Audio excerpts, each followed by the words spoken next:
gusto ko lang tanong kay Attorney, pinapatawag po ba kayo ng ibang politician na hindi ko gusto yung sinabi, yung banat niya sa... Well, actually, May ganun po seriously, no, may mga nagpapadala ng mga parang emisaryo. Some people would actually get in touch with me. Sabi ni Senator, baka daw bawas-bawasan mo yan. But may ganon. Yeah, but I really couldn't care less because number one, believer ako ng free speech. Number two, naniniwala ako na hindi naman libelous yung sinasabi ko kasi wala namang masamang motibo, comedy yon. And number three, why couldn't we actually talk about them? Sila nga nagdanakaw, hindi tayo di ba? Sila nga nagdanakaw, nagsisinungaling, di ba? Tapos ako magbibiro lang ako, bawal. Ito nga, bawa attorney, hindi ka attorney ngayon, director ka. Yan ang ganda. Gagawa ka ng pelikula mo. Bahala ka, action, drama, horror. O gusto mo, gawan mo natin tagi-tagisa. Pipili ka ngayon ng casting. Okay? Boy, ilista natin to. Siguro, depende sa pelikula. Anong storya? Hindi, gawa ka, attorney. Kunwari, confrontation. Yeah. Confrontation tayo, Attorney. Sinong politikong paghaharapin mo? Siguro si Claire Castro at saka si Guanzon. Bakit?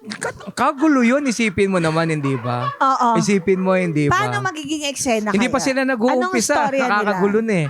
Anong Diba? magandang storya ba doon? Wala lang, siguro, Nung lang sila, nag-debate. Siguro may talk show. Ang istorya, may talk show, first time nila nag-meet, di ba? Tapos mag-aaway sila. Parang na-imagine ko lang, ang sarap nilang i-direct. Di ba? Yung marunong pa sila sa directory, yung feeling ko. Hindi ba? Yun, okay sa akin yun, pag sila. Siguro si Claire Castro at saka. Si Claire Castro kasi di ba, ano siya yung spokesperson na parang nagbebenta lang ng lumpia sa UP. Totoo, di ba? Di ba? Aminin mo. Hindi, totoo. Auntie Claire, aminin mo naman. Yung parang may dala siya, parang siya may dalang malaking tampipi. May ganon. Tapos kumikilatis ng isda kung bilasa or hindi. Ganun naman siya talaga, hindi ba? At least magaling siya mamili ng isda.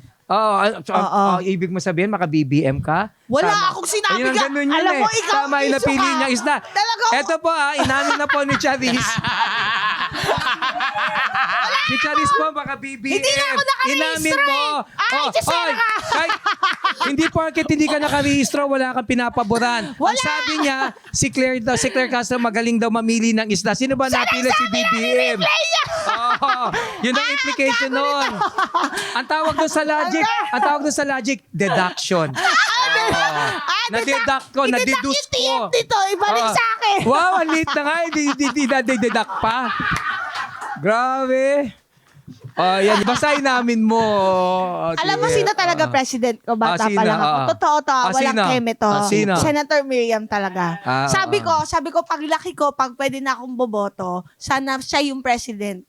Pero totoo naman, parang she's like the president we never had. Ano? Yes.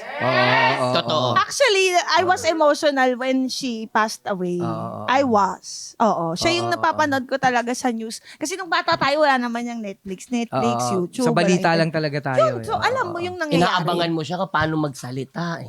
Oo, natutuwa ako sa kanya. Totoo. Gusto ko siyang Tsaka maging close. may paninindigan siya. Ganun. Wala naman siya naging kasong corruption. Tapos she's very straight, di ba? Tapos may pinaglalaban siya. So, yun nga, nakakalungkot lang na sa Pilipinas, kung sino yung dapat maupo, yung siya yung hindi nauupo. But I'm really hoping that at some point, we'd be able to do what we need to do. Sana nga. Pero ako, nag-hope din ako. Ako din. We will wait for that moment. Nangyayari. For the meantime, commercial muna. Yan, manood muna tayo ng mga commercial. Kasi po, di ba nagtrabaho kayo dati sa ating late Senator Miriam Defensor Santiago. Scholar niya po ba kayo? Hindi naman, Kwentuhan niyo nga not po really kami. scholar. Kasi di ba nga may kaibigan ako, pinapasok din ako sa Ateneo. Mahirap lang ako nakatira ako sa Tondo, breadwinner ako. So how can I actually do it? So ang nangyari, nagtrabaho ako sa kanya kasi hindi ko na kailangan ng pang-enroll Anyway, yung pang-enroll, somehow nakakuha ko to a certain extent ng scholarship doon. Ang problema lang, breadwinner ako. Kailangan, syempre, makapag-aral, yung sa bahay. So, yun, tinanggap niya ako, naging legal staff niya ako. So, marami ako natutunan sa kanya. Alam mo ba, napakabait na tao niya in person. Kasi di ba pag sa TV, parang matapang siya. Para siya talagang nanay. Like sometimes, kakausapin niya ako, kumusta na yung law school mo, galingan mo. And kapag hindi ko kaya, pag feeling niya hindi namin kaya, she's always there. So mabait na tao talaga at nalulungkot talaga ako kasi we never really had the opportunity na maging presidente siya. I think it would have been different kasi smart malinis, tapos matapang, hindi ba? Inagaw siya ni Lord. Oo nga. Doon siya ginawang president sa langit. Sa langit. For sure.